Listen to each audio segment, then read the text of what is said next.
Good morning, everyone. This is Rachel Gamble with Macon-Bibb Public Affairs. We'll be going live at 9 o'clock for our Operations and Finance Committee meeting.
Where do I find the waters?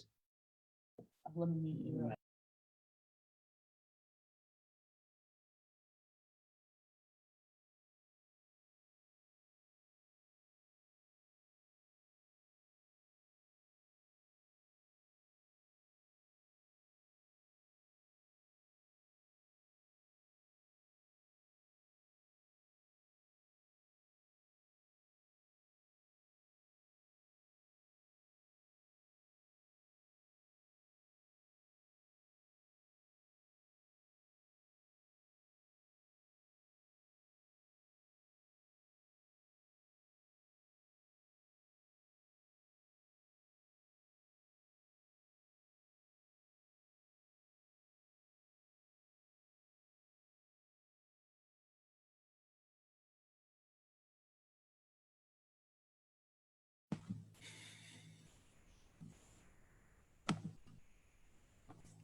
Good morning, everyone. This is Rachel with Macon-Bibb Public Affairs. To all meeting attendees, it seems I have your audio and your video working for everyone.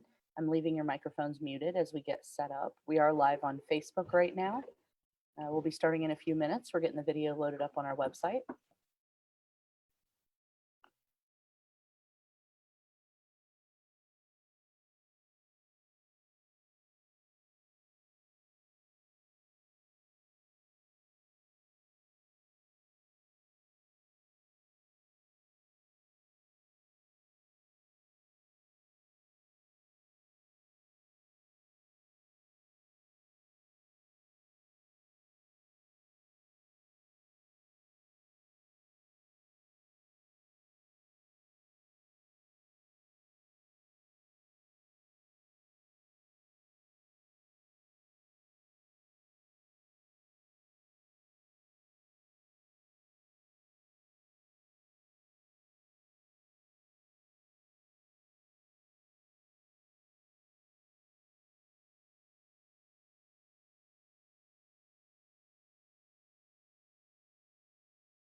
I want to see if she can hear us.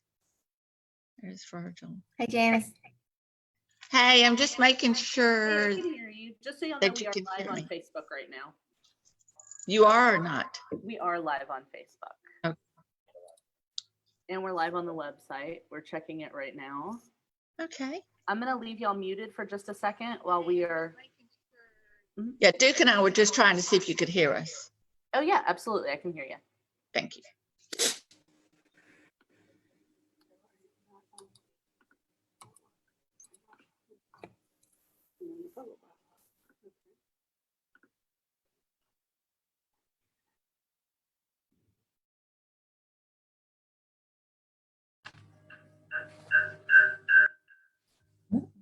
It's probably me.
I guess you can tell Virgil we are live on the website.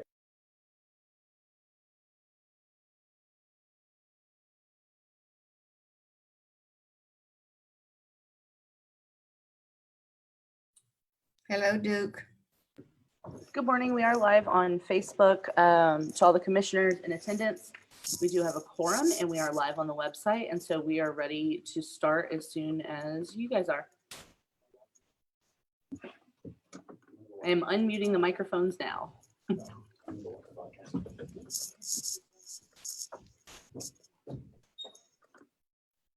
Commissioner Watkins, do I have you? Good morning. Good morning. Can everyone hear me? Yes. Yes.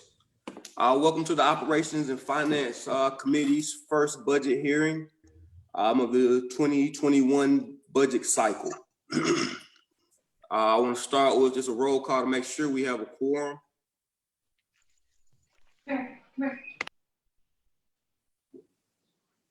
Is Janice here?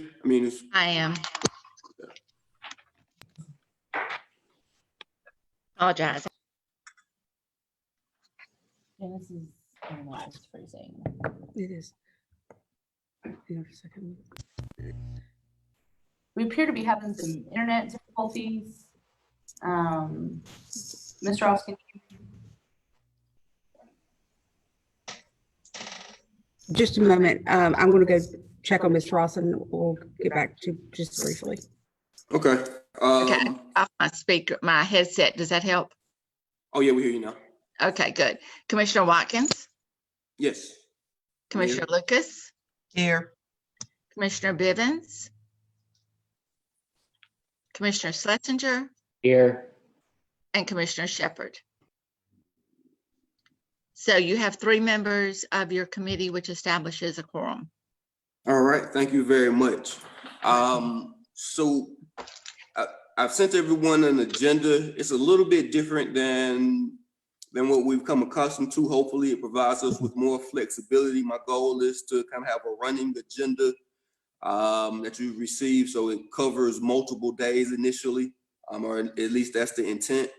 And it's also able to be amended. The goal is that we recess. The thought is that we recess each day, rather than that give us a little more flexibility on when we can start back and what we're doing. I think keep the public aware of where we intend to stop. So today I was kind of setting us a 3-hour limit before our first recess.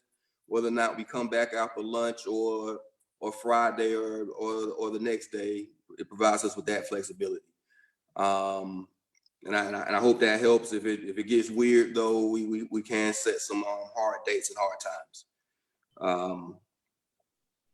So today I was really hoping to cover our revenues, looking back at the FY20 revenues and also looking at the FY21 revenue projections. And hopefully we can come to some agreement on those justifications and those numbers. I think that's going to be vitally important as we move forward, to have some type of agreement on those revenue numbers before we start talking about our expenses too intently. I think we need to know and understand what each party is thinking.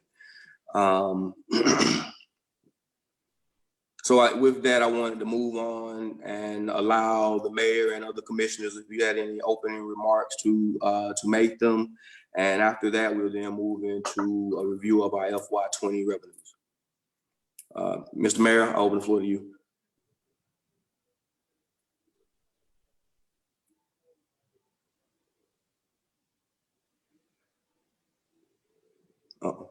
Is he frozen? I wasn't sure if I thought it might have been me for a second. I know. Yeah, I think his computer's frozen. We're gonna check on it right now.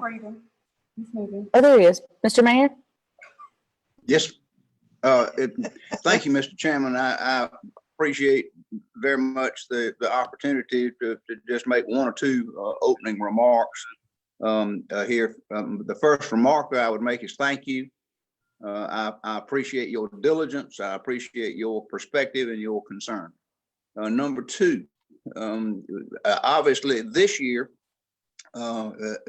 more so than other recent years, I think you can expect more fluctuation and volatility in your revenues than we are used to. The situation changes day by day, or at least week by week and month to month, and we don't know where we're going to be. So number one, I will say one more time, I do not know what our revenues are going to be in FY 2021. Your guess is as good as mine. What I have done is to try to look and listen to other sources, including our SMC Terminus municipal advisors, and get their take on it. To listen to and try to read what some of the national folks are talking about. And generally speaking, people are using a 10 to 15% decline in revenue. Generally, some are worse than that, some are better than that. So we looked at the results, and these were in the PowerPoint budget presentation for the International City County Managers Association, where their polling says that 55% of municipalities with a population between 50,000 and 199,000, which would be our population bracket, 55% expect to furlough employees. 36% of municipalities in that same population bracket expect to lay off employees. I think there's a distinction between furloughs, which in my mind are temporary and partial, versus layoffs, which are total and indefinite. That's my interpretation of the two different. So more than half are trying to get through this without laying off employees, but may require a temporary. So the GMA survey, 80% expect a shortfall of 10% or more. This is their survey that they did. And 78 of 90 responding cities expect a revenue shortfall between March the 1st and December the 31st of 2020. So there's a hope that things will get better after the first of the year. There's a hope. But again, all of this is indefinite. So that would be my opening comment would be to say, it's not going to hurt my feelings if y'all choose a different revenue estimate. I've done the best I can to come up with something that we think is conservative, reasonable, but it is painful. There's no doubt about that. So I'm not dogmatic. I'm not going to slam my fist on the desk and say, no, because I don't know what the revenues are. But if you're going to build a budget, I think that the revenue portion obviously is a major, if not the primary determinant. How much money do you have to spend, and then how you gonna spend it? So I applaud you for your opening day, trying to look and carefully consider what you think the revenues are going to be. Again, what I proposed, it was to look at last year's revenues. And this is where you may want to get Julie and or Christy Alucci to give you, because we still are 60 days away from completing last year. We don't know what these last 2 months are going to be revenue-wise, but their best projections at this point, their best projections are that our current year FY20 revenues are going to be right at $166 million. It's been our policy, your policy, for the last several years to take. We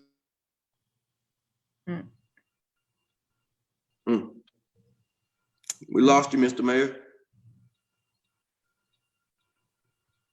I have to go shake him up Yeah. or slap him. Wow, and he's at City Hall. We're working on getting the mayor stronger internet connection, so it'll be just 1 second if y'all will bear with us. All right, I do want him to finish his thought, so we'll just Yeah. take a pause for a second. Can I ask you something, Commissioner Watkins? Yes, Uh, please. Well, Mr. Chair, Mr. Chairman, if I may. excuse me. Commissioner just- Nguyen? Just a question. You said the meeting will continue tomorrow if it doesn't, is that right? I think on schedule, we're scheduled for Tuesday Next at Tuesday. 9, but we do have flexibility depending on how the conversation goes. That's why I said I want to recess and pick a Am I reconvening time. back in now? Is the mayor back? Well, Okay, think if we I'm saw back in, you. I'm not sure exactly where I broke off. But let me just finalize it and say what we decided to do was to take our best estimate of last year's revenues, and remember, we're still 2 months short of completing last year. We won't know finally what our revenues are until the end of June, and we get those numbers in. But best estimates from Christy Alucci and Julie Moore and others that are well versed in this is that our total revenues for last year, for FY20, are going to be right at $166 million. What we've been doing for the last several years is taking 99% of last year's revenues and using that as a projected revenue for next year. I don't think anybody in their right mind would think that using 99% of last year's revenues would be smart under these circumstances. So what we tried to do was to reduce and go to 90% of last year's revenue, a 10% reduction in last year's revenues. So that's why we came up with $166 million last year's less 10% at $16.6 million. So we subtracted $16.6 million from last year's revenues and came up with a $149,600,000 figure.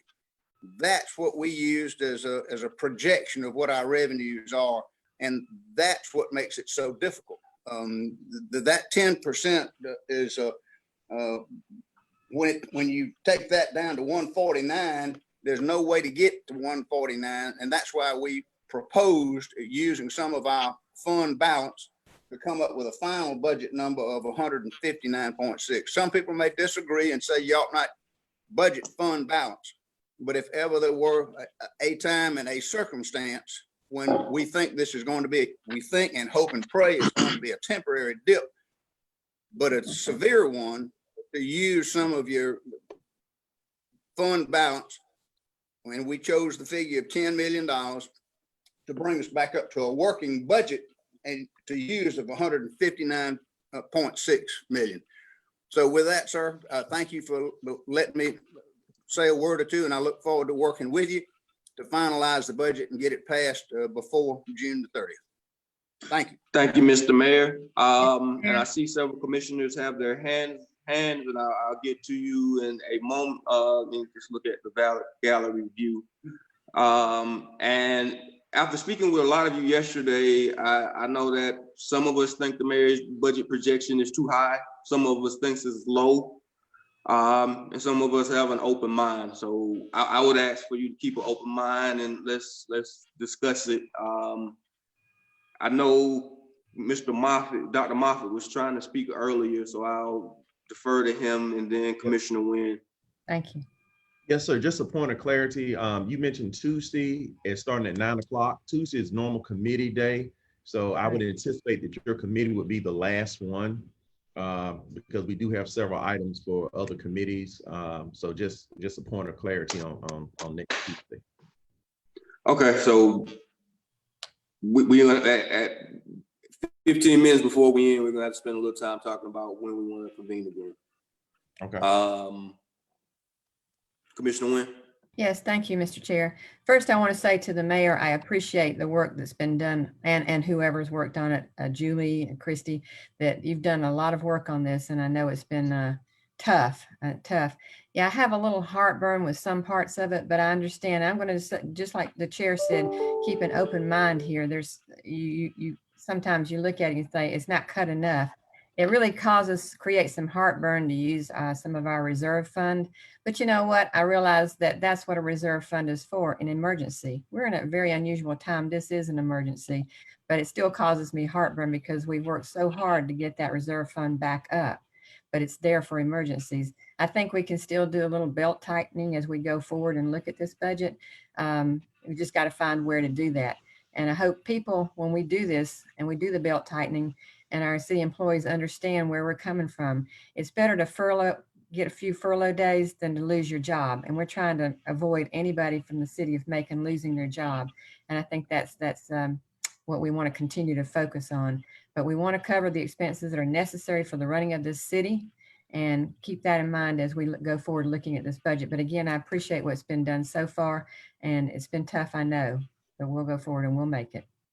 Thank you. Thank you. Commissioner Lucas. I can only echo what's been said already, and that is how much we appreciate all the work that's gone into this. I can imagine looking at the figures, and then being the ones to have to present this to the commission has been a real tough situation to be in, but y'all have worked hard and I appreciate what you've done. I too would rather us have a plan where we include possible furloughs as opposed to job eliminations. And we're at bare minimum now.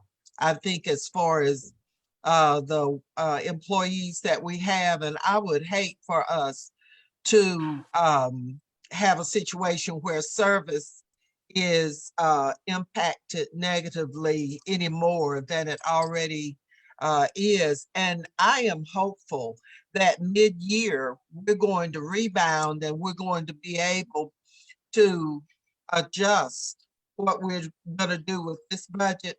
We'll be able to make adjustments. We'll be able to recoup some monies. I am hopeful that some of the money that's coming to the state will flow down to Macon-Bibb to help us out. So I'm just looking forward to going through all of this, but I'm going to stop short of saying that we're going to cut into. I'd like to hear what other folks have to say about what other reductions they'd like to see, because that's proved disastrous in the past. So I'd like to hear that as we go through the discussion. And Mr. Chair, I'm available tomorrow. If this session, I can only devote up until 11 o'clock today to this session. I have some other appointments, and so I am available tomorrow to follow up if we need to work. Thank you for that. Tomorrow. Thank you. Commissioner Schlesinger, you have an opening? Thank you, Commissioner Watkins.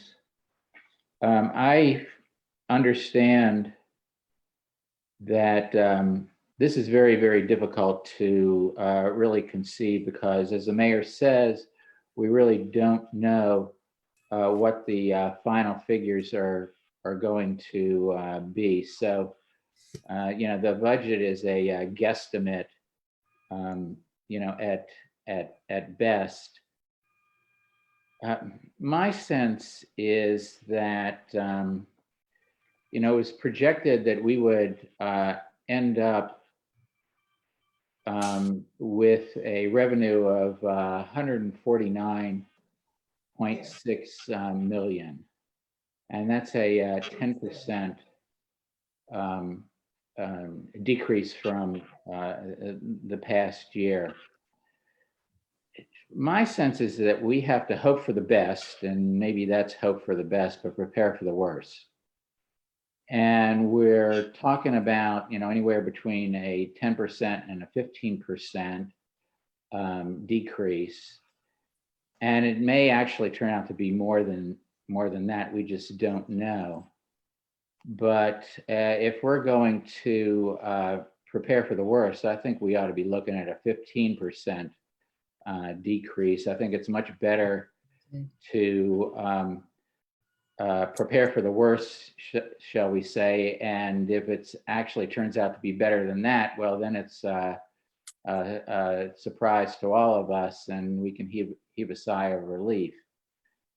But I do think that we're looking at a 15% decrease, and that's about $25 million, which would bring us closer to 140 than the 150 that's been projected.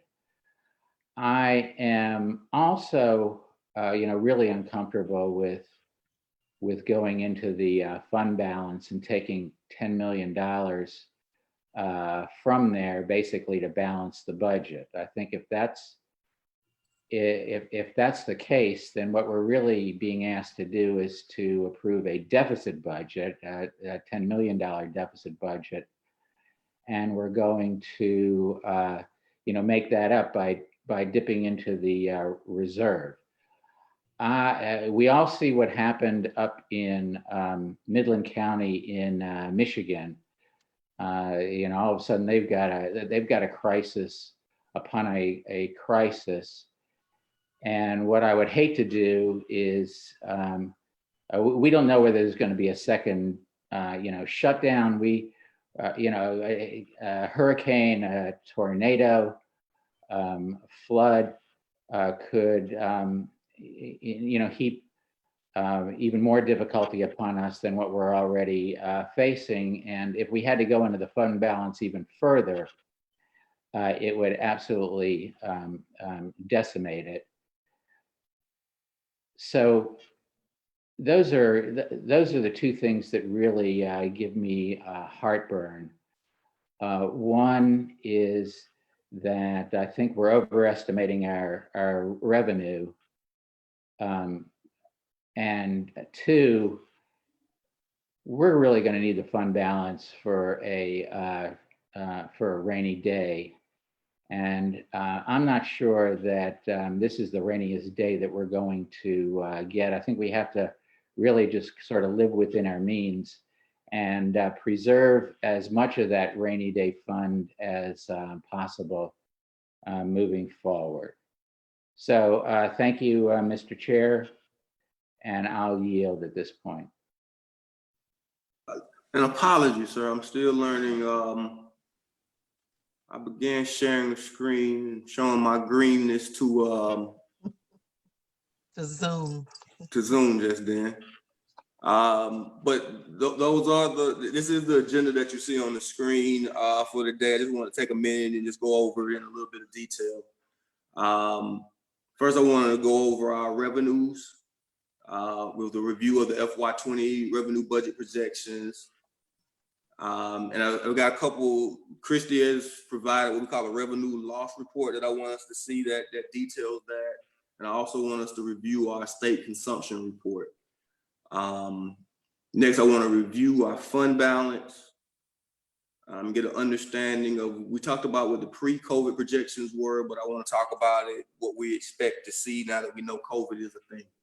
And the same with our cash on hand. Then I want to move into the FY21 revenue conversation and talk about the reductions and make sure we all can agree. We already see that the Commissioner Schlesinger and the mayor have a bit of disagreements here. So let's see if we can use some numbers for it to make sense to all of us. And then once we've understood our revenues and have some type of agreement, I want to talk about staffing and compensation. And that is including the furlough and furloughs, RIF, or whatever else may be that conversation. And then I want to talk about the impacts of social distancing to our budget and those changes to service delivery.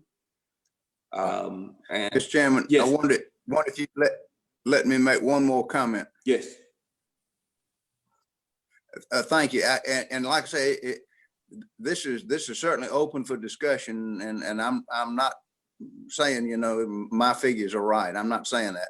So what I will add to Commissioner Schlesinger's point, we looked at 15%. We did look at 15%, and he's exactly right. It would take you down to the low 140s.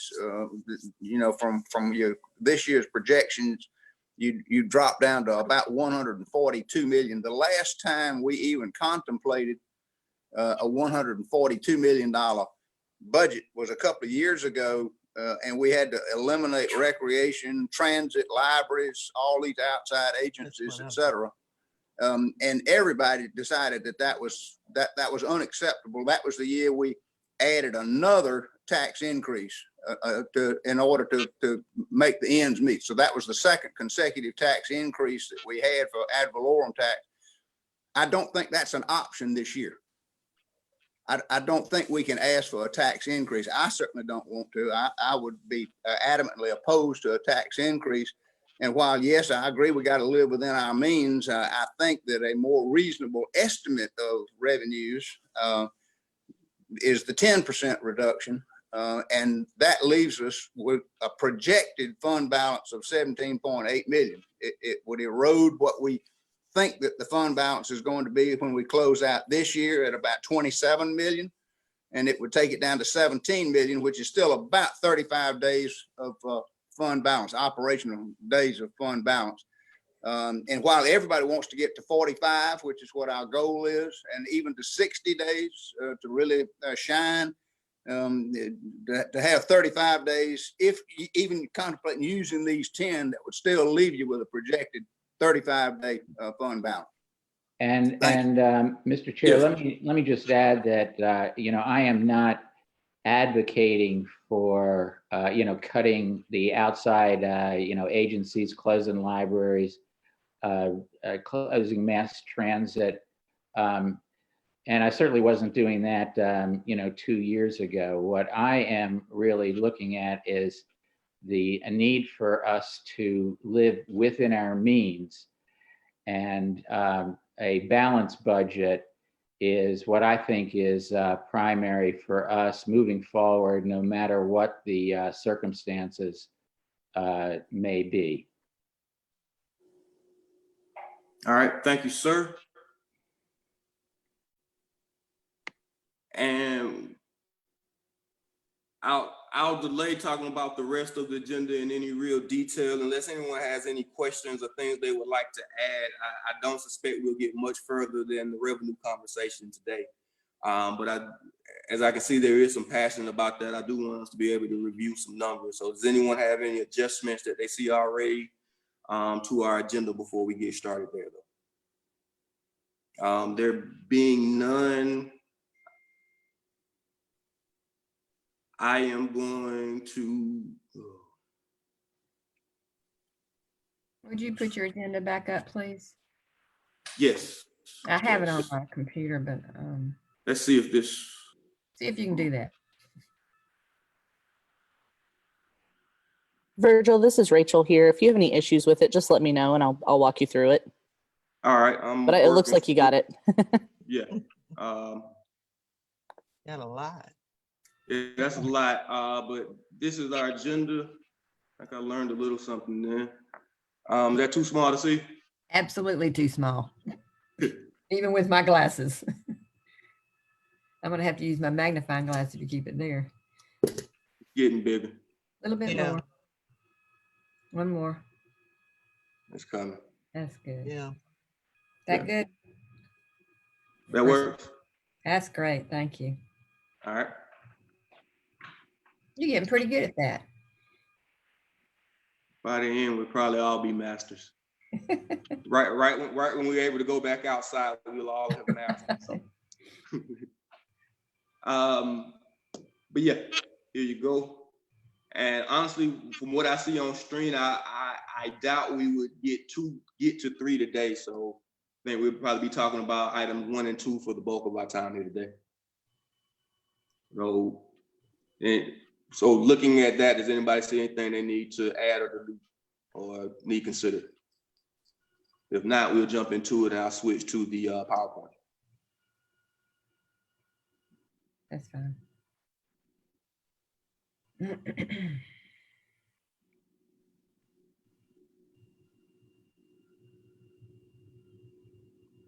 For some reason, it started on slide 12 because that makes sense.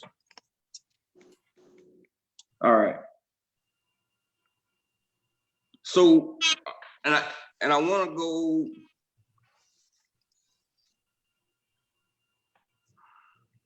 I kind of want to go line by line through our current revenues. As we talk about all the time, about 135 million of our dollars come from our property taxes, our sales taxes, our franchise fees, our motor vehicle taxes, and our tax. So when we talk about the impacts of COVID, we know that right now the months of April and May are the biggest concern to us. Well, March, April, May are kind of when it happened. And our finance department has created what they call a revenue loss report, so we can begin tracking and seeing what's happening on a monthly basis in a little bit better detail than we're used to, and compare those numbers. So in front of you, you're looking at the real property taxes from January to May for fiscal year 2019 and fiscal year 20 compared. And then you see on that last column the difference in those two by percentage. For a point of note, you see above it that the mayor's presentation is showing a 4% reduction in our property taxes, which is a difference of 80 million to 77 million. And as you know, property taxes are a lot different for us. You see than a lot of the revenue we collect. You see a little bit of dollars moving in each one of these months. But you know, we collect the bulk of it in October and November. But these are still the payments that are coming in. And then you also see the prior year taxes, which are people who are still paying late fees and the whatnot from the year prior. And I think it is worth noting in the month of April, well, one thing to note when you look at the month of May on these pages, that is not a complete month. This was generated, I think, at the 12th of the month. So this is not a complete month of May, so that may be a bit unfair. But when you're looking at April, it's going to be a bit more complete. Any questions on the formatting or just in general? Well, Mr. Chairman, if I may. Yeah. Well, just to let you know, some of our thought process and why we chose that reduction number is, and again, the information just came out today that the state unemployment rate jumped from 4% to 12%. So our thinking in that is, as the summer months go on, that we may see people adjust their spending patterns very differently. That we understand that some of the mortgage companies have allowed people to defer for a few months, and we are in talking to some bankers. We've been told that if you do the deferment, that at the end of the deferment you have to pay everything at once, or that they actually adding those payments onto the back end of the loan. So we're not sure, because most property taxes are in at least I'm just making a number up, 80% of it are covered in the mortgage payment, which is why we get a nice payment in October, because the mortgage company acts as the collector for us. So if people are not paying their mortgages or deferring their mortgages, then we anticipate that number is going to be slightly reduced. And so we went with that 4% number. So just to give you the background on how we came up with that particular number. All right, thank you. That makes sense. That makes sense. And I don't disagree with the dip in that number. Particularly, we're talking about leaving the property tax or millage rate number the same. And I agree there will be people that are less able to pay. Further discussion. We all have some agreement on the 4%, or understand what's happening there. All right, so another big pot of money is our franchise fees. And if Mr. Moffitt, if you can tell us a little bit, because I noticed one of the things I noticed that we don't receive franchise fees every month, but I am concerned as to why they would dip if they would dip, because I thought those were direct payments from the utility companies that were based on a prior contract. So. Right, and most of these franchise fees are one time a year payment. You are correct, and it just depends what their justification on how they collected, and our portion of it varies. As you can see, that there has been an increase from prior years in the past, but again, with the uncertainties and going on, we were just being conservative and anticipating a slight 2% decrease. And if you think about that, with the month of April being closed, with the big box stores being closed, that usage being down, again, thinking that power is not being consumed as much in some of our retail outlets, that there is a theory that would cause a decrease in some of their revenues also, which would affect our share of that. Okay. Hey, do you know the franchise fee agreement? What is that formula? I know it's based on them being in the right of ways and some mileage, right? But there's a fluctuation to it. Yeah, well, it's a fixed, as you say, it's fixed assets in how they calculate that, but I do not know the formula right offhand. I can get the attorneys to give us a breakdown of the contracts with that. But again, we've been very pleased with the payments over the years. As you can see, just in electric last year, there was slight increases, but again, post-COVID, we just don't know how the industry is responding to that. Yeah, I'm not mad at a 2%. Yeah, I'm not. I respect it. Next, we see the motor vehicle and the TAVIT. And again, don't concern yourself too much with the May number, because May is not completed yet.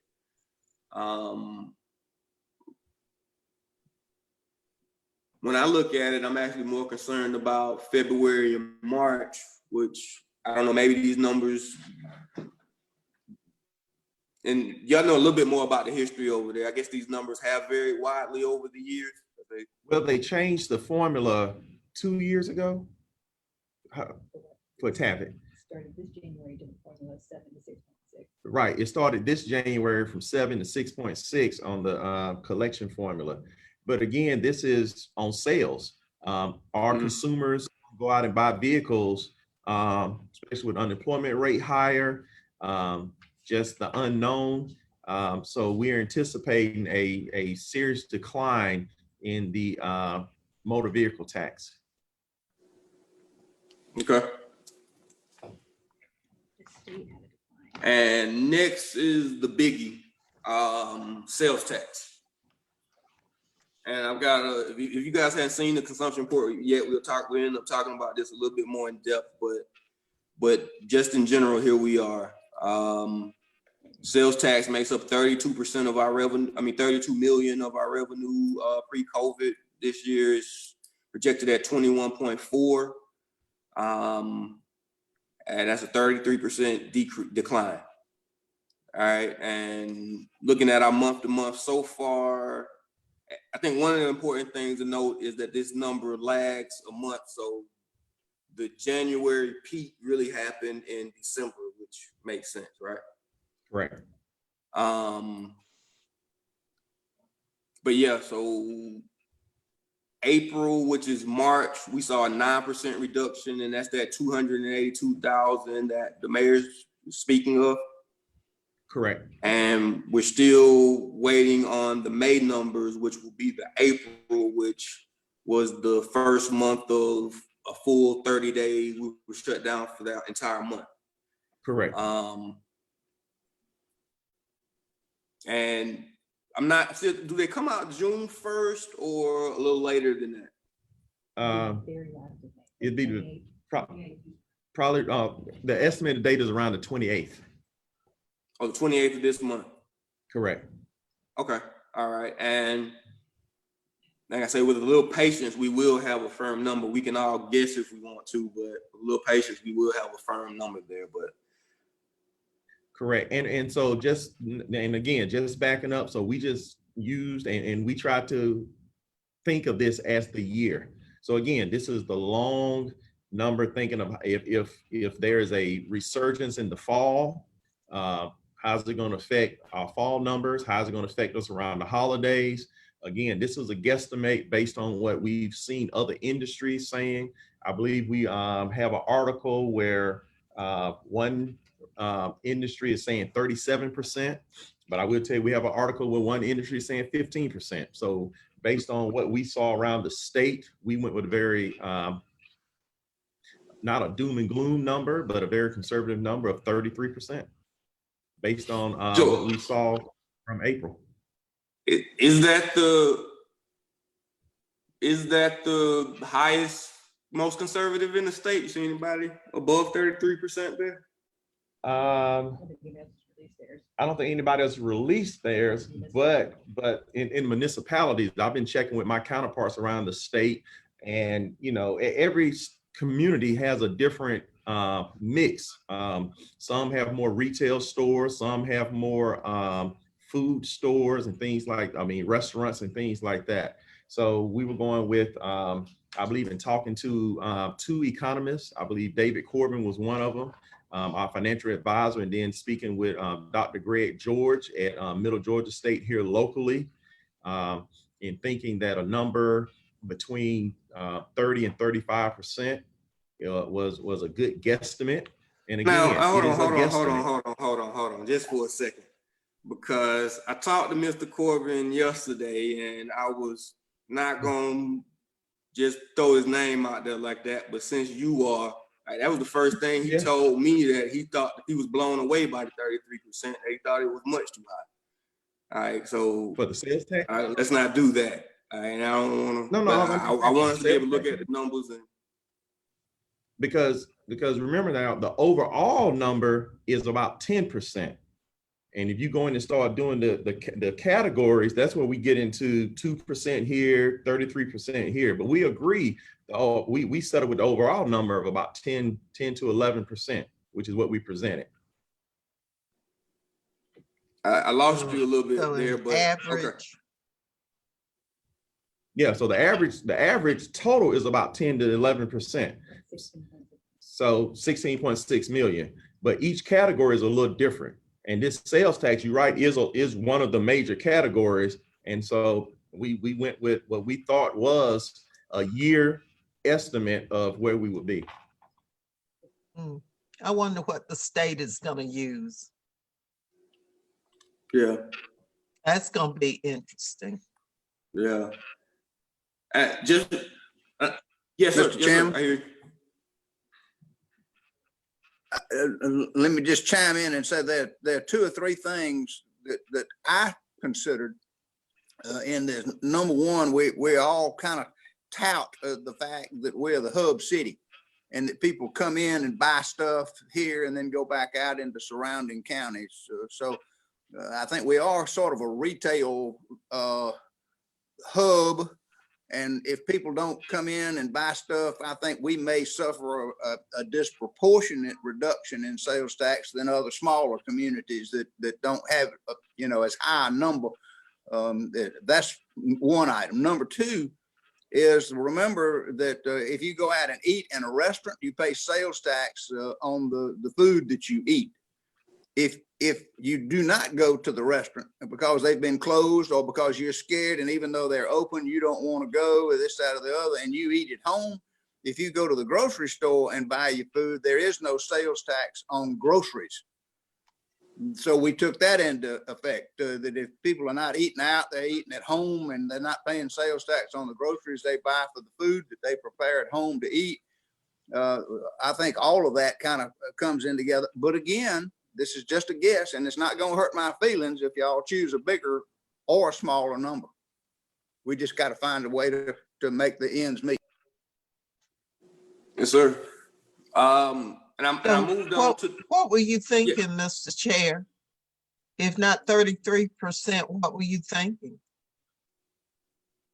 Well, I know I really want to wait till June. I mean, till we get that new number on the 28th to see. Yeah. But, and just looking at this chart, my general thoughts right now is that the sales tax for March wasn't nearly as bad as I thought it was going to be, just based on everything that we'd heard. Yeah. And people are still spending money. I don't think that 2.7 or 2.6 that we're used to is going to turn to a zero. People still find amazing ways to spend money. So I'm curious, and part of my thought, and again, I think if you're talking about the short term or I agree a lot with the rabbi was saying though. If you're thinking about the short term, I think the May numbers are going to be the worst. In June, it should kick back up. I'm spending more money now personally than I did last month. And it seems like it's like that for most of my friends and family as well. That we would, so I don't have a number yet because it's just a hypothesis now, but just looking at it, I'm thinking that a 27 and a 30, I don't know yet, but I guess I want to look. Yeah.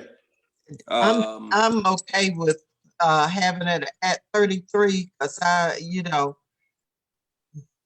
there are a lot of unknowns there, and I think we ought to go with this. Just so, and if we rebound, if we do better, good. If not, we still are more realistic. So all right. I'll move to the next slide, and this is what they call the consumption report. The state provides it, and it provides one of the more detailed breakdowns of how our money is actually generated that I've seen. This is by the 100,000, and this is actually just for the month of March. But these are the industry categories that are tracked, and it's sorted by the largest industry sector for us. So as you see, food and bars is how food, bars, general merchandise, retail, and wholesale, how we've generated the bulk of our sales tax. And if you're looking at the food and bars for March compared to it doesn't, but again, remember March was just a partial month. It didn't fall off too horrible. Remember, we only lost 300,000. And this is a different representation of it.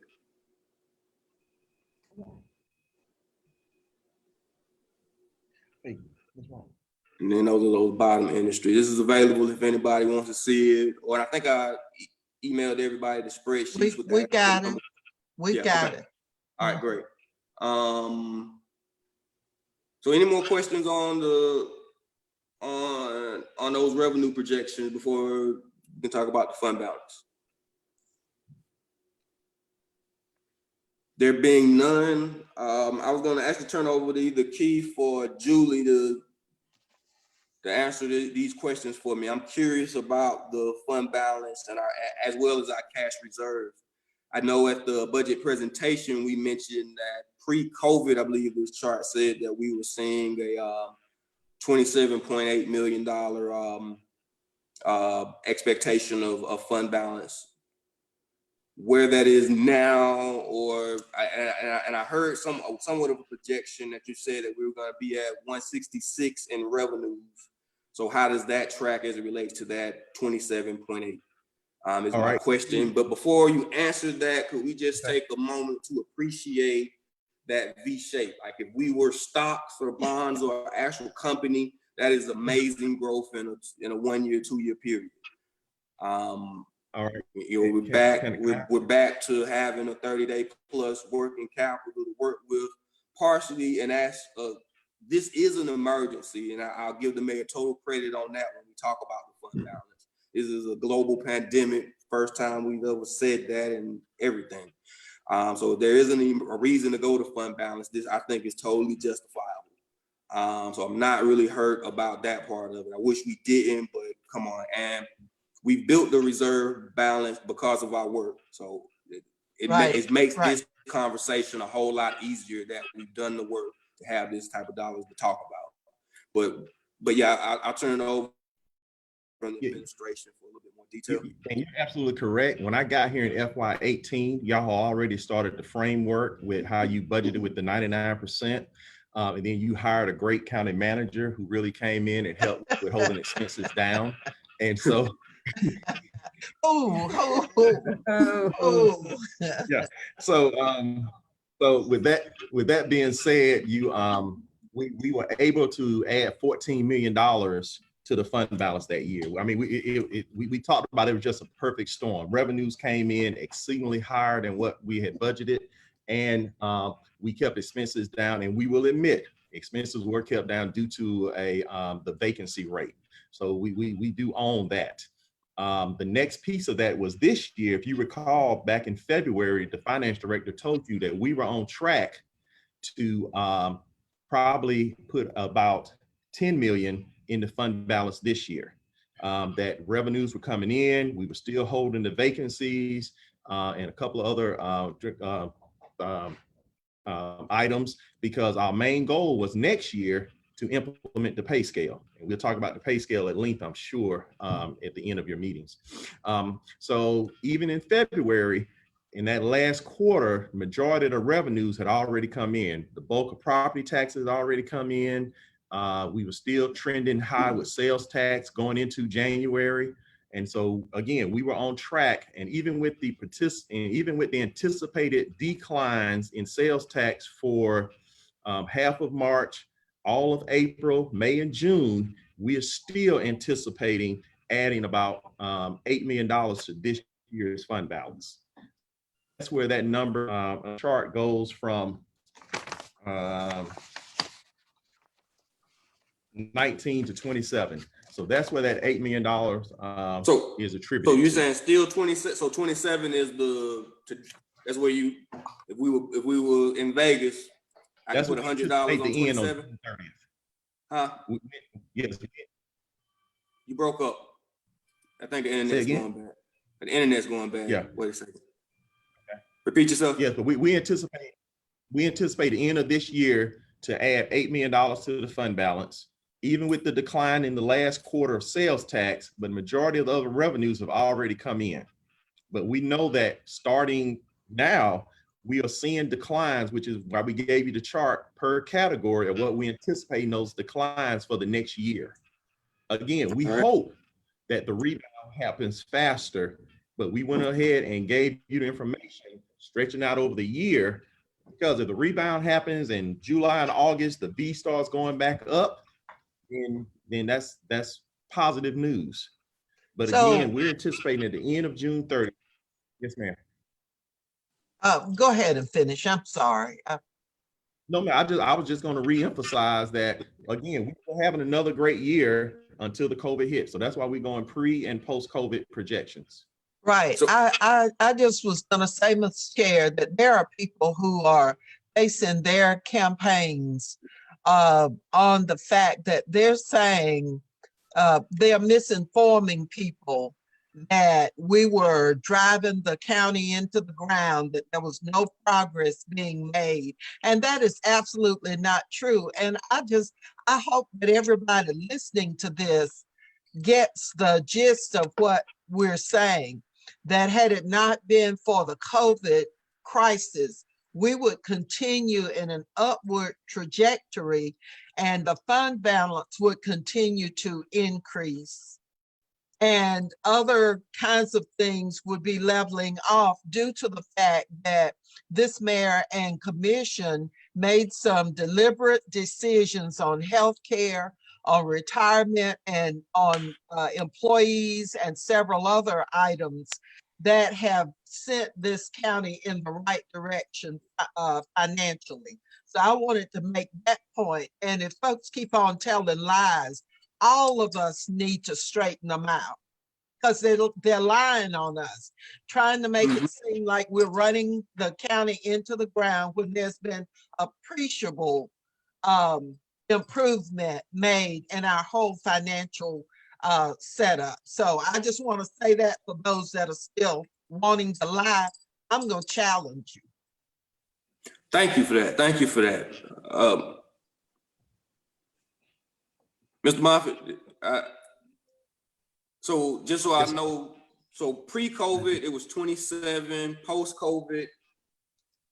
No, sir. No, sir. Pre-COVID, we were anticipating about a $10 million increase in fund balance. So that would have made that number 29. Yeah, that made that number a little under 30. Okay. Because remember, our overall goal is to build a fund balance up to 45 days. Right. All right. All right. And give me a little bit on, I noticed, and we always talk about fund balance, but there is a distinct difference between fund balance and actual cash on hand. So would you mind giving me that definition and the difference number-wise in them? Yes, sir. Fund balance, by definition, is the overall from the start of the government. At the end of each year, you add the overall, if you were revenues over expenditures or expenditures over revenues, and that's a cumulative total of your lifespan, which is the fund balance. Those are the excess or decline funds over the life of the government. Cash on hand is exactly what it says. If I went to the bank right now, they would show that that is the amount of cash that we are able to draw and take out. And things that would make those two different would be, like I say, debt and assets and liabilities that aren't actual cash or promissory notes and those type of things. So what? Correct. Due to froms, things that we have, what they call the liabilities that we are assigned and things of that nature. Yes, sir. Yeah, and that is so very 27 million definition. fund balance. So 27 million in fund balance. How much cash on hand right now? I believe the information as of April 30th was about 30 million to draw from. Okay, so very close to the same. Yes, sir. It sounds good to me. Yeah. Yeah. What did we start out with? I mean, way back, what was that amount, like last year or when we were so we depressed? got down to 5. Yeah, at And the it's end of 30 now. 2018, we got down to 5 million. Looks like progress to me. Yes, ma'am. Doesn't it, Valerie? Yes, it does. And I'm glad to be a part of that progress. I know you're right. All right, so, and this 27 million is where we would take the 10 million from in the event of catastrophe. And that's what you're budgeting. So that number would be a 17 by the end of the year in the worst case scenario. You thinking about that correctly? Yes, sir. All Yes, right. sir. You use $10 million to budget the fund balance. I mean, if you use 10 million of fund balance to the budget, we anticipate on June 30th, the fund balance to be at $17.8 million. If nothing else happens. Yeah. Correct. If nothing else, yeah, absolutely.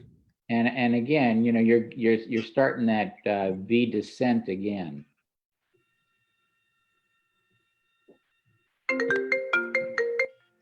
That's not me. Not me. Me, Gotta be cute. Whoever it was buys lunch. Where? on the, at the virtual restaurant. All right. So just to see if I get this right again. Just to recap our revenues. As of now, no one is anticipating or has any heartburn about making the change. Am I reading the room correctly? Right. Okay. Rabbi, right, Rabbi. Yeah. I have some, for the record, I have some reservations about the sales tax number, but I want to wait till that June or that May 28th before I say anything else about it. So you think it will be lower? Yeah, I'm actually more optimistic. Well, you can shout. You can, I mean, that'll be a good time to shout. Yeah, I think. Yeah, I think it's okay to leave it there higher than less because you can always come down. That's a better way to go, you know, as far as the percentage. And I'm helping out there with the economy a little bit, trying to. Yeah, I'm not, like I say, I'm not disagreeable. It's something we can revisit definitely when we have more information. If we can, we still got a good bit of time, and I do want to get an understanding of our staffing. I'm surprised that I thought we were going to be out of time by the time we got here, but I do want to talk about our staffing and compensation because I'm still quite confused on exactly what the mayor's proposal is when it comes to the furloughs and RIFs. I heard a lot of things, and particularly the pay scale. I'm more than concerned about the pay scale. Let me switch back to the view so I can see everybody. Because I don't see any number reflected in the budget, but I know we said that we were going to do a short term, or it was stated by the mayor that we're going to do a short term furlough or reduction in pay, but in place for a permanent pay scale implementation. And I just don't see any mention of it here in the actual budget book. So help me out, please. Okay, I'll take those in orders to re-explain the furlough proposals and end with the pay scale. The first recommendation was our rec department, being that we will not have rec programs for the summer. Alicia, is about 40 employees. It's 50 employees that work in the centers that work directly with those programs would not have any work product.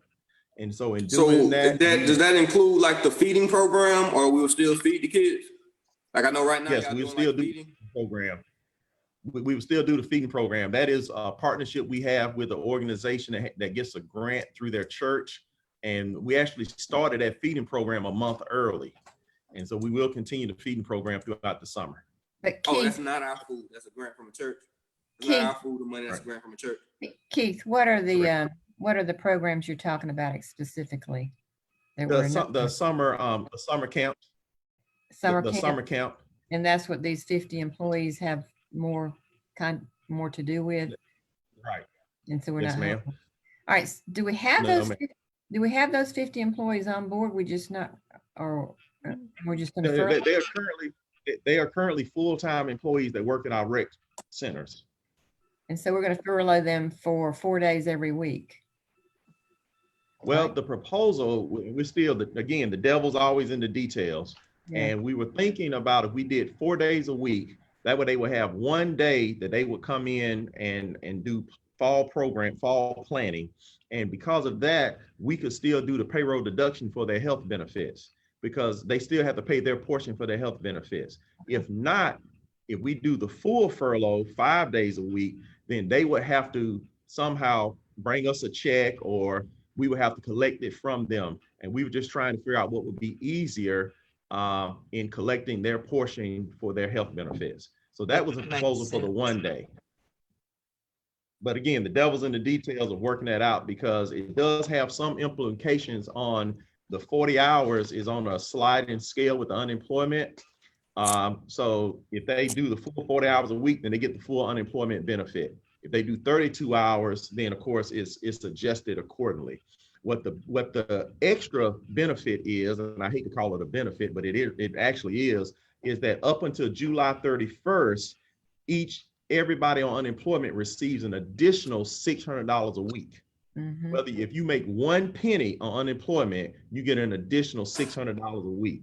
So that's why we were saying that this would not so much hurt the employees financially, because you get this additional. Now that will end July 31st, but we're proposing to do this through August also. So again, we have to look at that implementation, but that is the rec department furlough that we're proposing. So for me,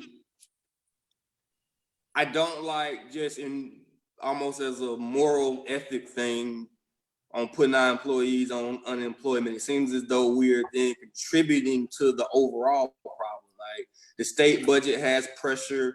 We're a government, and we're just passing the burden of responsibility to the state, which makes it harder for them to do other things. And these are folks who, again, some folks been working for us for 20 years, and that's how, like, doesn't seem like, how much money is involved in this move? It's 40 They're employees. getting full, they're gonna get their full salary, maybe more.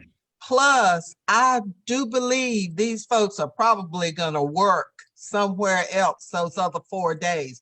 I know I would, if I were furloughed, I would get my salary, my unemployment, and I would work and do something else, because these are skilled folks. They know other things to do. It's like the fire department, when they're off, they have businesses, they work a second job the deputies do as well. When they're off, because of the schedules that they have, they're able to work. Like, some go and direct traffic in and out of busy, dangerous places at food establishments. And I think they make what, $30, $40, $50 for that 1 hour of time, and they get to use the county car and gas and uniform and all of that. So I think it's that kind of situation. And it helps us with this whole plan, because it allows us to benefit financially from them being paid from another source. So I think it's really neat. Mr. Chair, Yes. may I ask Keith another question? So do these people know, the people in the rec department heard about this furlough, and what are their comments about? About an hour before the mayor's proposal, I had the director talk to them to tell them that it was a proposal. I did not want them to hear it in the media that night. There were mixed feelings about it, but I will tell you that some employees had already expressed safety concerns about working with kids. What is happening with the internet in City Hall? And so I did not, in working with EMA, we are still tweaking our safety plans for how we deal with the public. And again, those programs have some implications, like the daycare programs. You have to have so many kids assigned to a person, and those type of things that I just felt was too much for us to tackle at this time, that just for safety's sake and for the employees, that we would just postpone summer camps for this summer. And I see the mayor. It's just what Commissioner Lucas said. These people are going to collect unemployment, and some are going to make more than they were making per week in some cases, and they'll still have options to make money somewhere else. So I just wondered what their thoughts were. Mr. Chairman. Yes, sir. Mr. Mayor? Dr. Duhart did say in our discussions that the city could actually file the application for unemployment benefits. And when that happens, she led me to believe that unemployment could start within 72 hours. It's a 3-day turnaround. If the employer says we had to let them go because of this, that it expedites the process. So yes, I think they would be eligible. They wouldn't go for weeks, waiting to start collecting unemployment benefits. It would kind of almost be a seamless process, according to Dr. Duhart, the way I understood what she said. Plus, I think they would be eligible through July 31st for this additional federal benefit that is being visited on us because they're trying to inject money into the economy to get the economy going again. Okay, so I guess two things for me. I just want to talk about a little bit about projecting into the future with consequences. So we're going to send our most skilled employees that are now finding other work. Will they return to us when this is all over? Have they found other employment? Making the startup more difficult is something that concerns me. And even more so, the service delivery aspect. So we know that our rec centers play a role in decreasing the crime in our areas because we keep our youth active and enriched. And we help a lot of families out with that, not only with our actual summer programs, but with the youth athletics that occur and those other events that happen at our centers. So the alternative that we're going to do to correct that or to at least fill that gap is very concerning to me, because this summer we could find ourselves with a whole nother problem. And I know some places you're seeing that are talking about virtual camps or pick up a book, or we're doing some feeding now, but something on the innovative level to make sure that we're providing some services is a concern that are my two concerns. You make excellent points, Mr. Chairman, and they're not lost on me. I understand that. However, as Dr. Moffitt indicated, we do think that there are a lot of concerns both among our employees about sick children coming, and them getting sick and their families getting sick, et cetera, versus the families of the children are concerned. And so there's a reluctance and a hesitancy to send children into these crowded indoor places and so on and so forth. So that's one thing we took into consideration. The other thing is, we all know that it's easier if you start early with your reductions and start making some reductions in expenses earlier on that prevents you from having to make more dramatic draconian cuts later in the fiscal year when you're trying to make up money. So we were trying to say, what program is the first one that has got reduced participation and concerns with how we're going to operate it, and that was recreation and this side or the other. So yes, that's where we came up with the idea of recreation and no summer camps and furloughing the rec employees for 4 days. So it gives us an early head start. It's certainly, we don't think, going to be much, if any, of a financial sacrifice by the employees, given the unemployment benefits and the reduction in participation. We thought all justified it. So early start, benefit to the employees, and lack of full participation. But your points that you made are not lost on me. What are the kids going to do this summer? Where they're going to go? Are they going to get in trouble? Are we going to, so on and so on and so forth? All of those very legitimate points, Mr. Chairman. If you may, we got a couple weeks on this budget. Could you convene with the recreation department or other relevant departments, and let's see if we can come up with some type of answer to that problem, or some type of service offering? We are the county, even if it's asking other churches to do it, and we support them with some type of technical assistance. And I say churches, with churches, youth groups, or something, because it can become a problem. Ms. Chair, the Sheriff's Department has some programs too during the summer.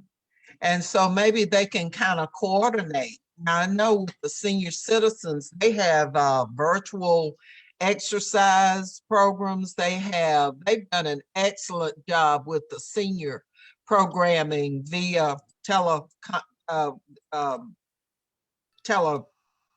whatever. Anyway, What we're doing. yeah.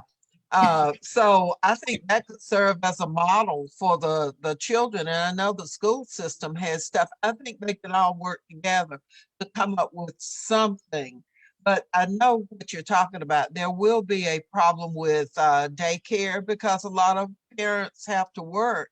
And so that's gonna be an issue that all community agencies are gonna need to work together on, but the feeding is in place and that's good.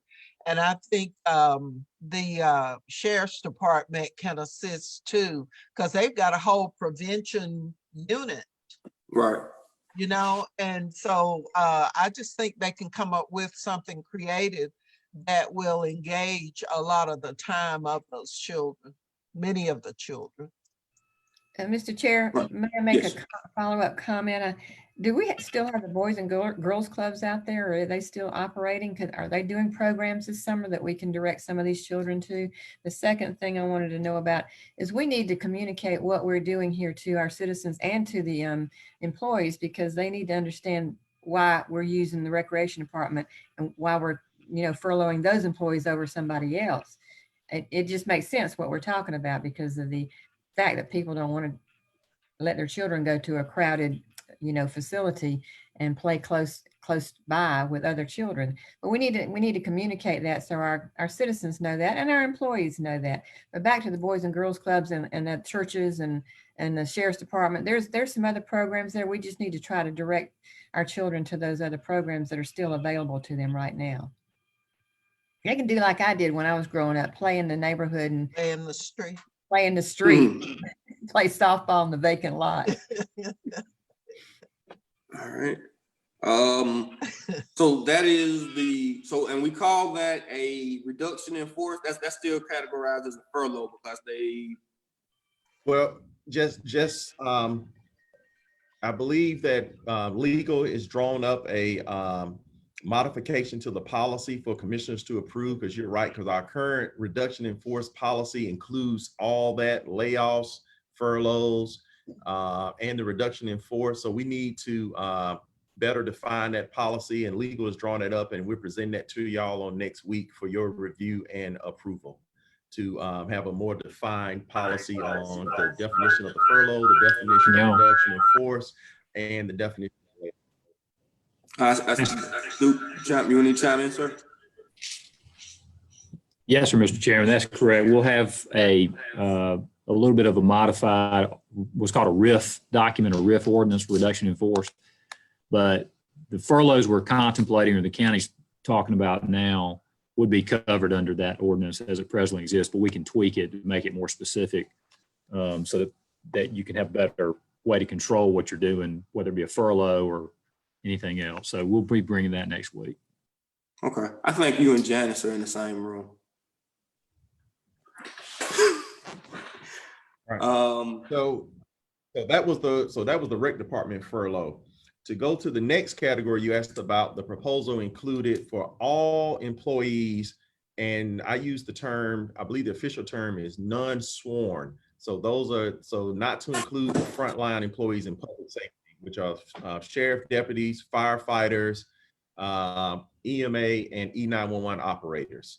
So all other employees that are what we call the civilian force, we're proposing a 1 day per pay period furlough.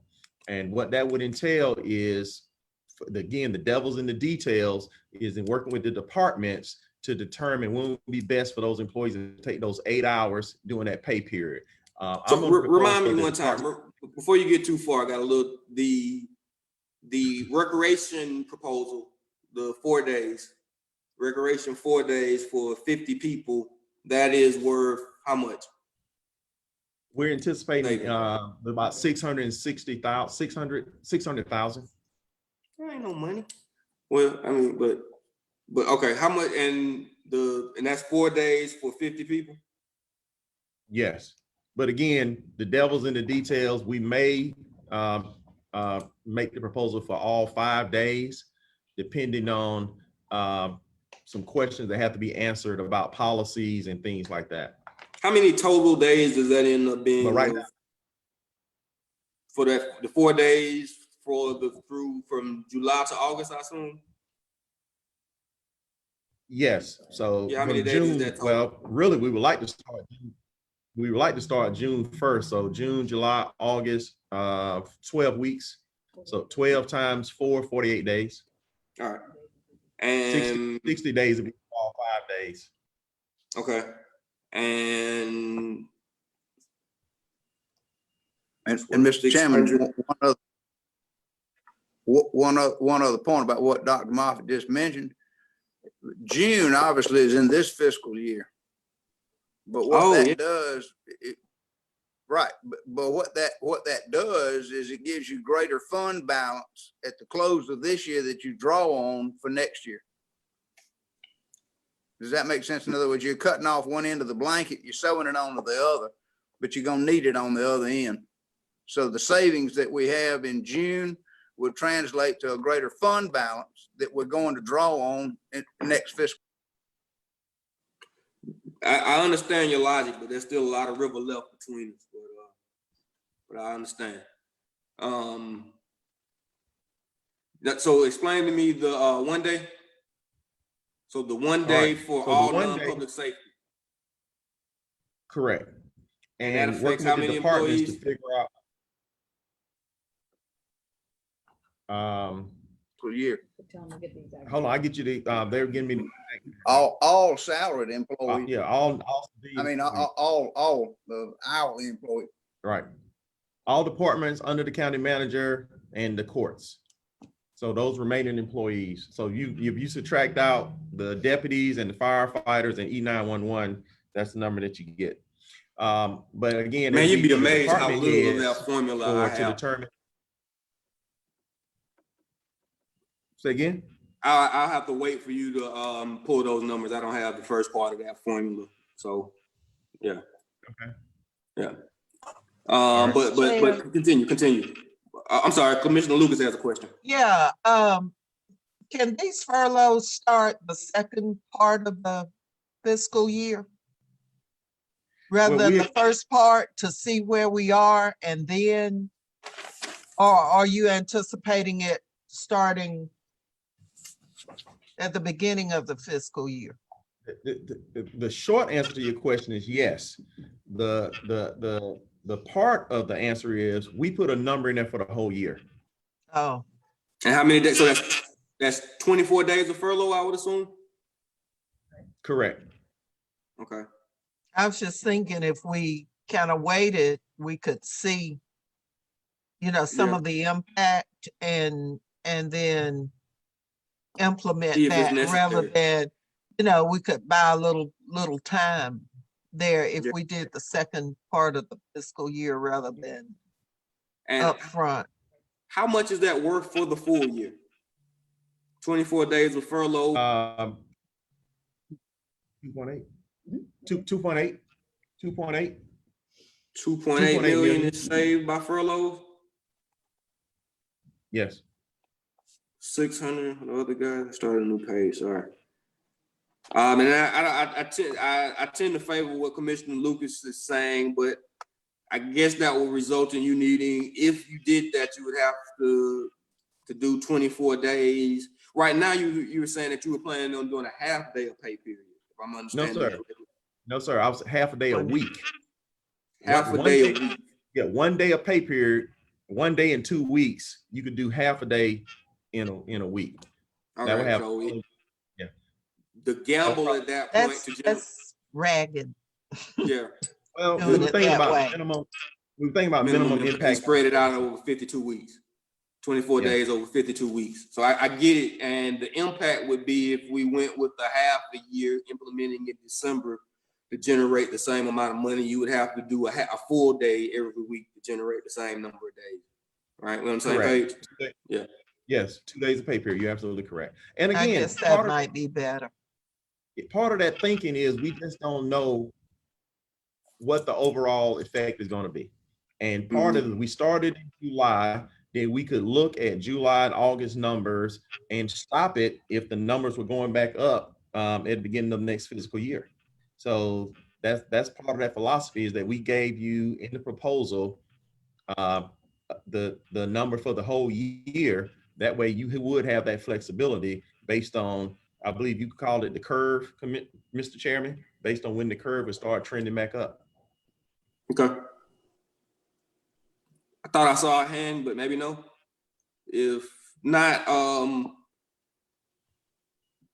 vacancies also was a big part of your matrix, mixing this unfunding vacancies. I believe that number was 3.1 million. Yes, sir.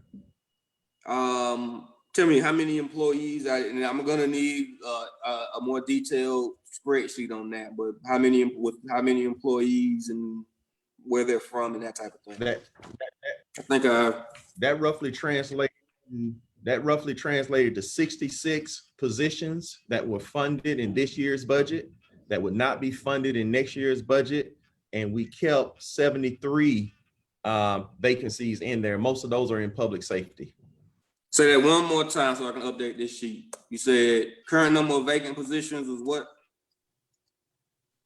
The current number is 66 plus 73, 939 in this year's budget. So in next year's budget, we unfunded 66 of those positions to make up the 3.2 million number, the 3.13 million number. 66 have been removed. Yes, sir. Yes, sir. Mr. Chair, what are the 73 again? They are mostly left in public safety, Okay. fire and police. Okay. And that made up 3.1 million. Yes, sir.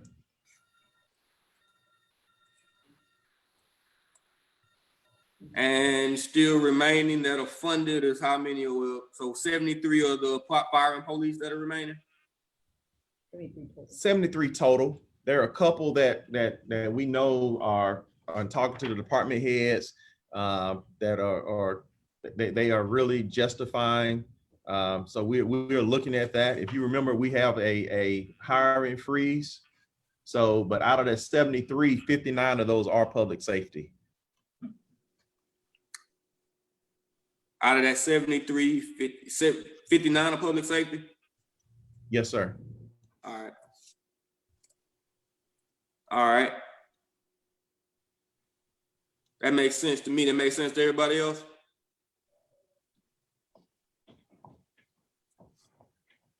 Let's see if I can stop sharing this screen again.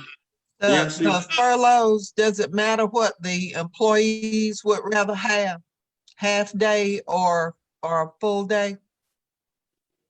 Again, devil's in the details. I would just work that out with the department heads, especially the constitutional officers and other elected officials, because they run their own department. The court does have mandated times they have to operate. So we would just work it out that way.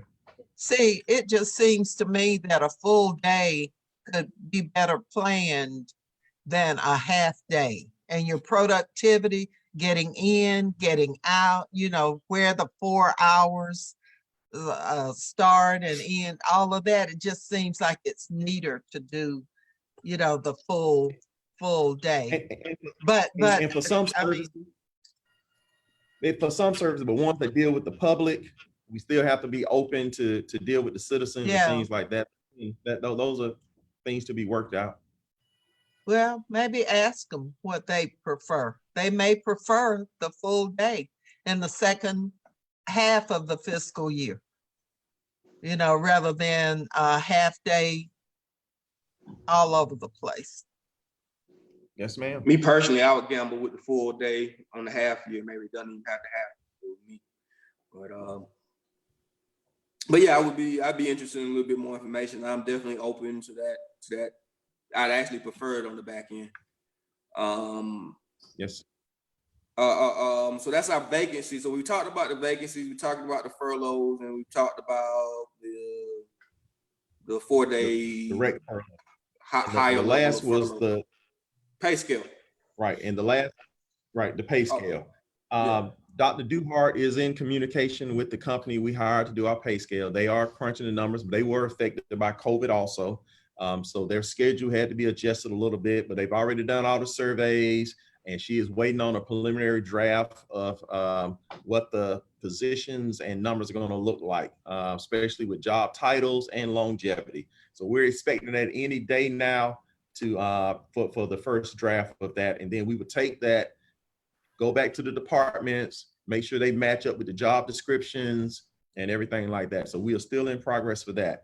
I believe your main concern is how's it accounted for in next year's budget? And we have said that in next year's budget, we would like to do a supplemental mid-year and go ahead and implement for half a year. So whatever number they come back with, we want to take half of that number and start on the first pay in the first pay period in January with the new salaries. Oh, So that sounds like it's not in this budget at all. But I'm gonna defer to Mr. McNeil while I'm recollecting my thoughts. This not relating to the big pay scale study that Dr. Moffitt was just referring to, but I just want to remind the committee that the commission adopted a 2% step pay scale back in September, October of last year, that absent intervening action is scheduled to take effect July 1st. And so my employees would get, it'd just be a few pennies, but there'll be a small adjustment for all employees starting July 1st that the commission's already passed. All right. I forgot. Yes, we did. So, but hold on. Let me clarify. Hold on.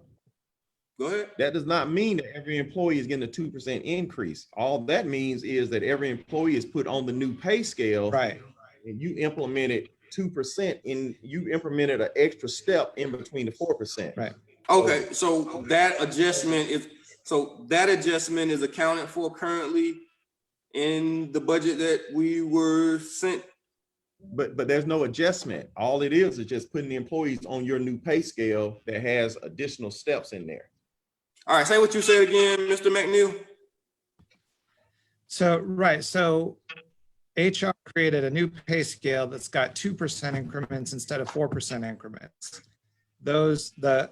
All employees will move from their current spot on the current pay scale onto the 2% pay scale. But because it's in 2% increments, it doesn't match up exactly penny for penny. And so like if, for example, if you make $15 an hour right now on the new pay scale, you're going to be placed at the same grade at the lowest position that makes at least that same amount. And so it may end up that you're making $15.05 or $15.10, something like that. It's going to be just a slight difference because of the 2% it's like compounding interest. Each step is 2% greater than the step before.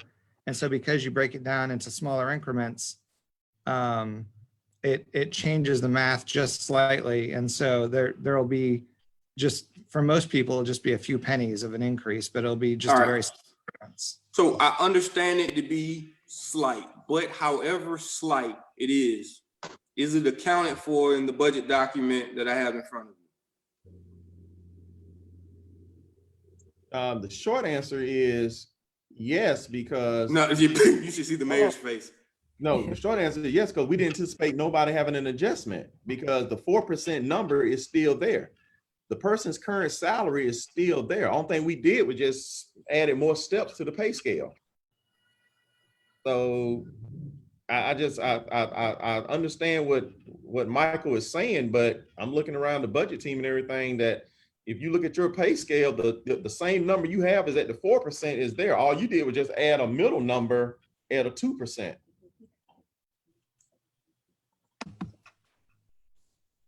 Right. Okay. So big difference in all three of you. So just help. Yeah. Maybe y'all go back over that amongst us. We're gonna put a pin in that one, maybe. Yes, sir. Thank you. We will. All right. just talk about it. That we will. But going back to your overall, we have said from the beginning that it is our intent to do a supplemental at mid-year budget to accommodate the pay scale. We've said that from day one. And I just want to reemphasize that we do not know the number, but whatever that number is, we are committed to take it in half and start it on the first pay cycle of the new year. Okay, so, but we don't know that number. It is not accounted for. Like, so if the supplement account needed like $4 million or $1 million to implement, or even $500,000 to implement, that's nowhere accounted for in our current budget mix, right? Correct. So we would be pulling that from, your anticipation would be second hit the fund balance, I suppose? Well, it could be what vacancies we currently have left for the year. If we are having any savings, even though we know that this budget is pretty, as like to use the word vanilla, that is pretty down the middle, but we will look at every aspect of how we will accommodate that supplemental. Yeah, hey, so the 73 positions that were still remaining, or the 79 that were remaining, how much were they worth in total? Almost another 3-something million. Yes, I would say it'd be very similar, but again, most of them in the lower ranks of fire. Like if he does another fire class, they'll be privates. If he hires new deputies, they'll be private. So it's probably very similar to that. Yes, sir. I can get the exact number, but I don't have the exact number in front of me. Okay. But just, I mean, 66 and was worth 3.1, so the 73's got to be somewhere close to it. I would say so. Yeah. Mr. Chair, Yes. since there's such confusion here with the committee, and it's not accounted for in the budget, as I saw the mayor shaking his head, that needs to be some more discussion on this before it goes further and goes to the full commission. Yeah, I Just definitely said agree. that. Definitely agree. Definitely gonna need to spend a bit more time on this in the coming days. I don't want to belittle it now, because I can see from the administrative standpoint that they need a little time to plan it out. Labor. But yes, I totally agree. What was the next item? That was your category of staffing and compensation. Yeah.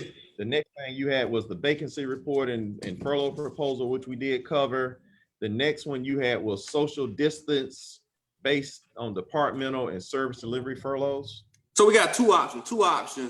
We can go to social distance. We got about 30 minutes remaining before we won't have a quorum. So we can talk about some social distancing, or we can start getting into the numbers of, no, we won't do that. So yeah, let's go to the social distancing, but there are some more items to cover in the, forgive me. We need to talk about the travel training, the pension, and the healthcare. Am I sharing the screen now? I'm sorry. No. No. Start broadcast. Maybe that helped. Yes. And just when we thought you had it.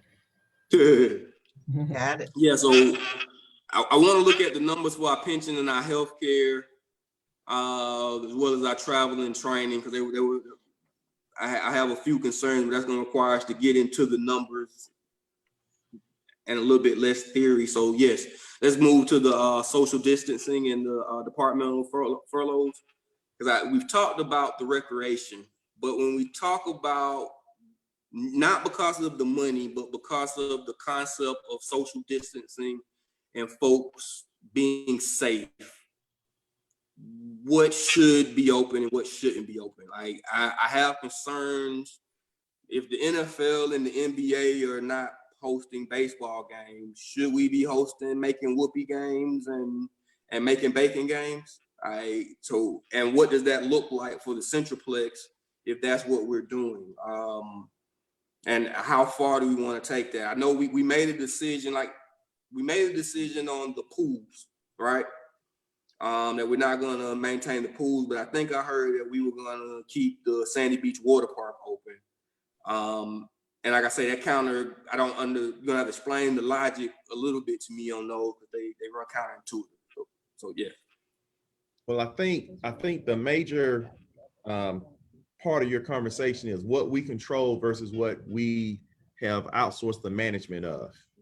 And in those particular instances, you mentioned Sandy Beach Water Park. We outsourced the management of that. So I would believe, and the attorney would have to back me up, is that they have managerial discretion on their operations And so I have to ask the county attorney as far as what we can mandate them to do or not do. And I would think that that'd be the same for Luther Williams. I'm sure we Field can with get the them Macon-Bibb. 30 days or 2 weeks notice and we can do it. We definitely own it. I'm sure 30 days, 2 weeks notice without maybe 90 days at the worst. Solves Well, I mean, everything. But I will that's what I yield have to to Mr. ask Brewer. because the three items that you mentioned were Sandy Beach, Yeah. Centralplex, and Luther Williams. And I I'm sure may you have can excluded assist with. some in my examples, but the general concept of those, so I guess the same logic that you were using with the summer camps, things that contact is virtually unavoidable. Like if there's going to be a crowd gathered, do we want to promote that? I just want to be clear. I don't Yeah. disagree with you. I'm just like, I believe the county attorney to answer that because we've outsourced the management Yeah. of those particular operations. And I get you, you're saying part of it may be contractual, that it creates a whole new contractual and legal thing to tell them what to do. Correct. Mr. Yeah. Brewer? Yes, please. Yeah, can you hear me? Can you hear me okay? Yes, sir. Okay. Yeah, most of the contracts we would have like that have termination provisions for time. So 60 days, 30 days, 90 days, whatever. So if we have a management contract with a particular part of on one of our properties like Sandy Beach or whatever, our general remedy, and I have to get more specifically if we wanted to get out of it and say we're not going to have anybody there, would be to terminate the contract. But we can get you more specific information, but that's generally how you would do it. And they're usually around a 60 to 90 day time. And are we talking about full termination, or are we talking about some type of modification that takes COVID into account of the matrix of this being a pandemic? And there's a liability. I understand what you're saying, but if social distancing and being inside of a pool and is a thing, when we be liable if an outbreak were traced back to the beach water park or one of our facilities, whether or not we owned it or not? Like if 1,000 people went to a Whoopie game and 10 of them became symptomatic, like I would feel really bad, minimal. Like, yes, sir. Making mayhem. I'm sorry, yeah, making mayhem. Yeah, I went back to the 90s. Mayor So Ricketts, to answer your question, Mr. Chair. I'm sorry. Oh, I'm sorry. Go ahead. No, go ahead.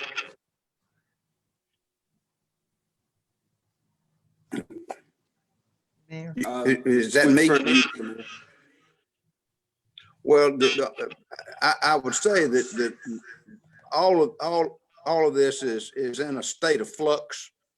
There are guidelines for reopening that were recommended or suggested by the president. Governor Kemp apparently has adopted those guidelines and is in the process of reopening. And remember, reopening phase 1, reopening phase 2, and reopening phase 3. And it all depends on the statistics that are being generated within the jurisdiction. And Governor Kemp has decided to do this on a statewide basis as opposed to a regional or county by county basis. He's also prohibited us from doing anything different. So as he issues guidelines for this, then we're obligated to adhere to them. Then you go to the second part of that about what individual owners, proprietors, and individuals decide on their own. Just because a barbershop or a beauty shop is allowed to open doesn't necessarily mean that the owner or operator is going to open it. They may have concerns about their health or conditions or this, that, or the other, and they may decide not to open. Restaurants may decide not to open. Others may.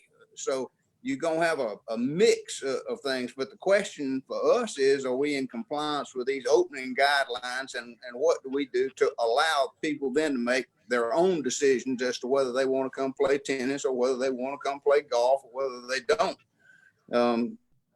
So that's the situation, is that outdoor recreation by adults in like Bowden Golf Course was a minimal risk for us and allowed people to exercise in a good way.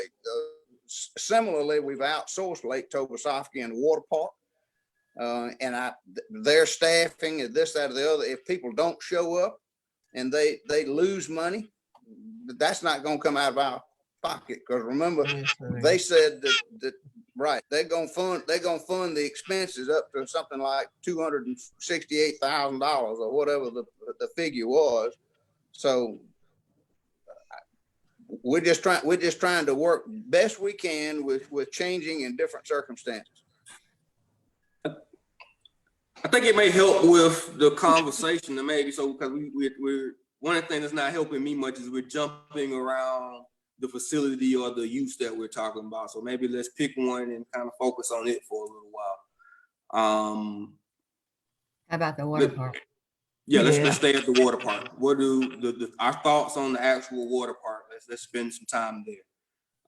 Because I understand what you're saying, but it doesn't sync up to me logically that if we made the decision on 8 other pools, that we would then keep the biggest pool open, right? It seems even.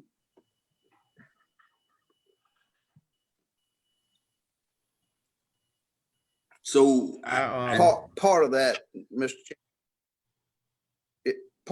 Chairman, is utilization of swimming pools and how many people are using them during a regular, ordinary summer versus additional cost to us for trying to operate them under these new and different circumstances.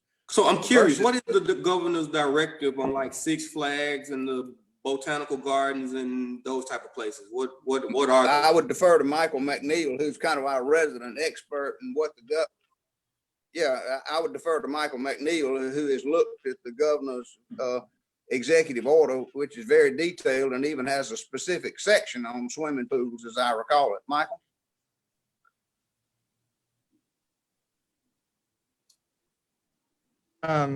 My memory about the swimming pools was just that he had previously ordered them all closed, and then he changed in a recent order saying they could open back up again.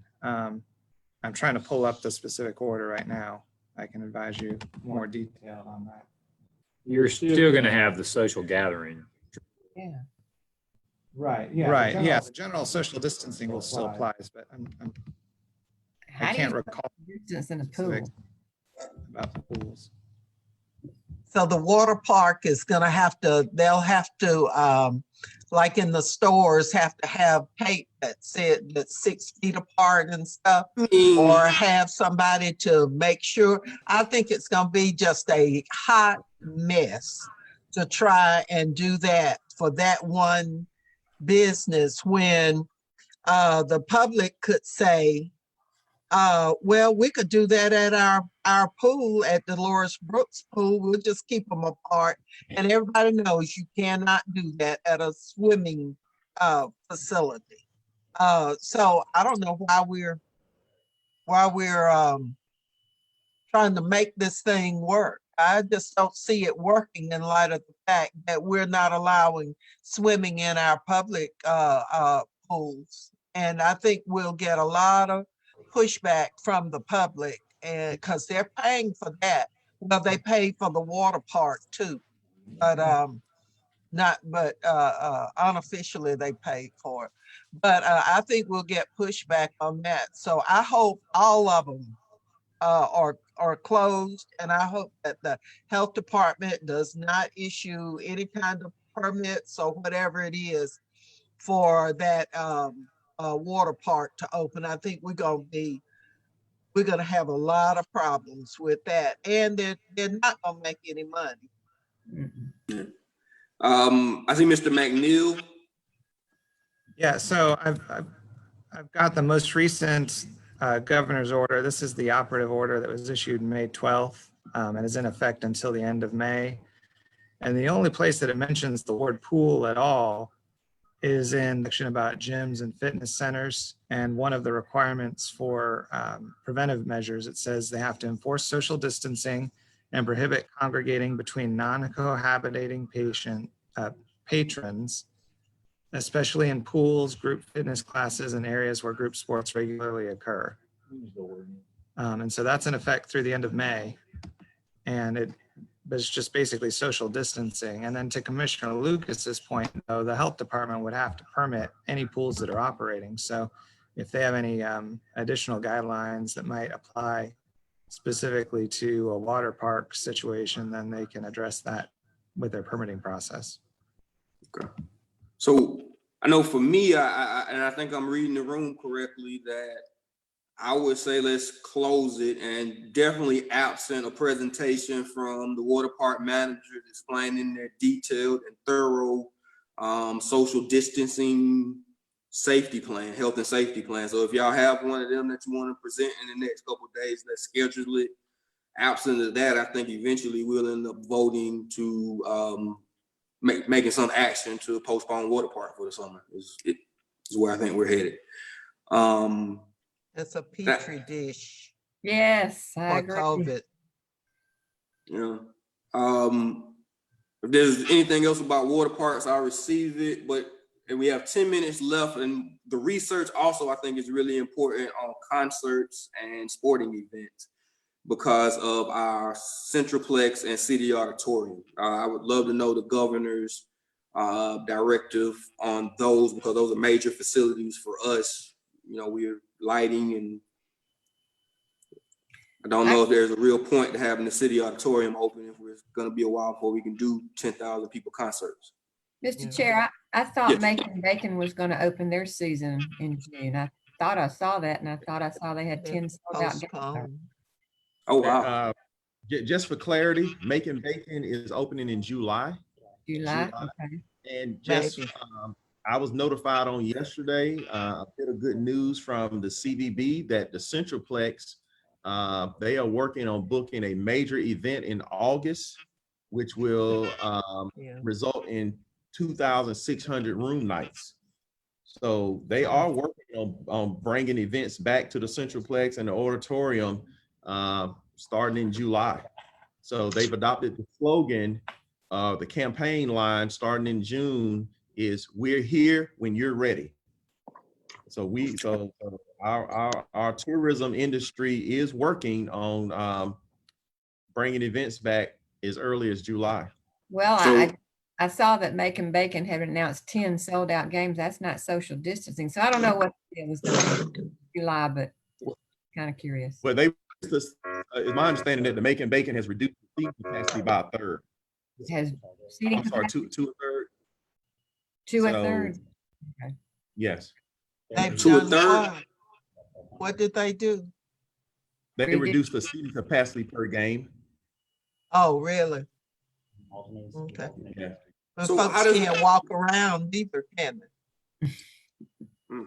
So remind me what our business relationship is with the Macon-Bacon. Do we benefit per seat, we cover the loss? Remind me one time. The big picture is that they have 50 nights or 50 days that they control for Luther Williams. They rent it at a flat rate from us. They rent the facility at a flat rate. We don't receive. Yes, but it's per day. Right, okay. And we don't receive any percentage of the door or of tickets or cars or anything like that, correct?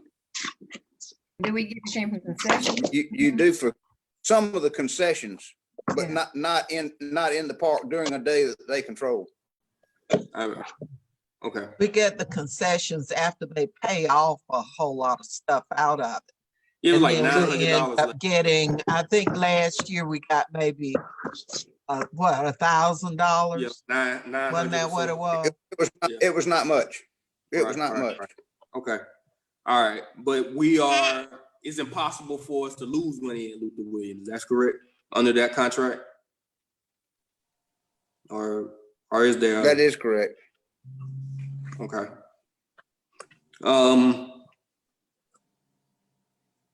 So, and you mentioned it already, your logic moving forward is adults can make their own decisions. We're open for business when the world is ready open for business. And I'm understanding correctly that in terms of the governor's guideline, that concerts nightlife events, and I guess nightlife venues are able to resume come July or August. My impression is, my hear you. impression is that's in phase 3 of the reopening guidelines recommended by the president, which apparently the governor is following. So yes, I anticipate he'll reopen bars in the not too distant future, which would also reopen entertainment venues. And do y'all know a date on? I don't know, but do y'all know a date on that phase 3? Or has it been? I given? do not. No, I'm anticipating yet another executive order by the governor in the not too distant future. Okay. Michael has. Yeah, And, the governor's been updating his orders, usually a day or so before the prior order expires. And so this one is currently specifically says all live performance venues have to remain closed during the duration of this order, which again is through the end of May. Since the 31st is on a Sunday, I would think maybe next Friday, the 29th, we might get another order out of him that says how we're going to go forward probably for the next 2 weeks after that. But our plan, our hope, our optimism says that if the governor says that we can throw concerts on June 1st, we'll be ready to throw concerts for the fiscal year July 1st, as if nothing never happened. Disney on Ice and the whole gamut, right? Yes, but I think that goes back, Mr. Chairman, to the idea that many entrepreneurs and small business people are going to have to make their own decision because they know that people's behavior has been modified. People are reluctant to get into a large crowd, even when the governor's executive order expires and they are free to congregate and assemble like they used to. They're not going to do that. Many people are going to be more reserved, more conservative, they're going to stay out of big groups. And I think a lot of show productions are going to delay and wait until people's attitude kind of warms back up and is more receptive to being in a large group in a confined space. Even movie theaters are probably going to suffer from reduced attendance, even when they are allowed to occupy every seat. They ain't gonna have many shows where every seat's occupied. Yeah. So I think that feeds back into reduced revenues for us as far as sales taxes and everything else is concerned. But yeah, it's going to be an individual decision by the entrepreneur, the show promoter, or the owner operator of small business as to what they do, and then each individual as to whether they attend a function or not. just have a bleach injection station handy. Oh my. Or a spray booth. That'll take care of it, or a light that you A insert. spray booth with Clorox in it. That sprays. I saw that on TV yesterday. Matter of fact, I wouldn't do it. It's over in Europe somewhere. I'm going to Mr. leave. Chair, Oh, Mr. Chair, Mr. Yes. Chair, Hi, I want to Chris. thank you for letting me speak during this meeting. I'm going to leave you lovely, intelligent people. I'm going to go do something else, but thank you for letting me barge in on your meeting. All right, thank you. And I thought it was Commissioner Lucas, but it might have been you. That y'all already given you time. I was going to leave at the same time she said she was having to leave. It just happened. Yeah, I've got to leave out at 2 minutes. All right, so let's just, I want to close with, let's get an understanding of what time we want to meet again. But I see you have something, Keith, but we want to recess for the remainder of this day? Okay. We want to recess for the remainder of this day. Does anybody have a problem coming back tomorrow at 10? No.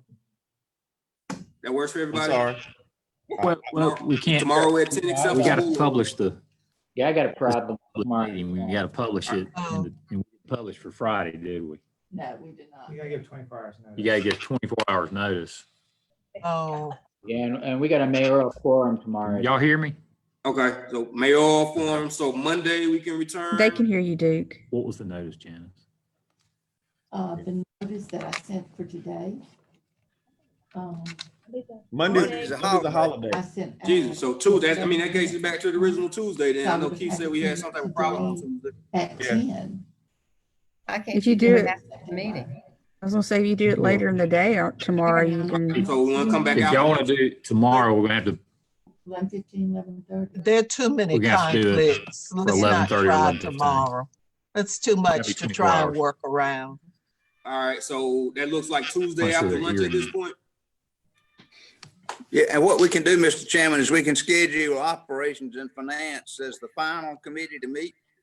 And that way you can just run on and on as long as you can keep a quorum. Correct. All right, A nap built in. all right, that's what we'll look forward to. I thank everyone for their time today. I think we got a lot knocked out. We'll kind of pick up on this furlough, this concept of social distance and furloughs tomorrow. I mean, on that day, which is Tuesday. I'm sorry. If anybody has anything else, we can. Otherwise, we will be adjourned. No one. We're adjourned. Thank you for your time. Bye, y'all. Thank you. Have a good weekend. you too.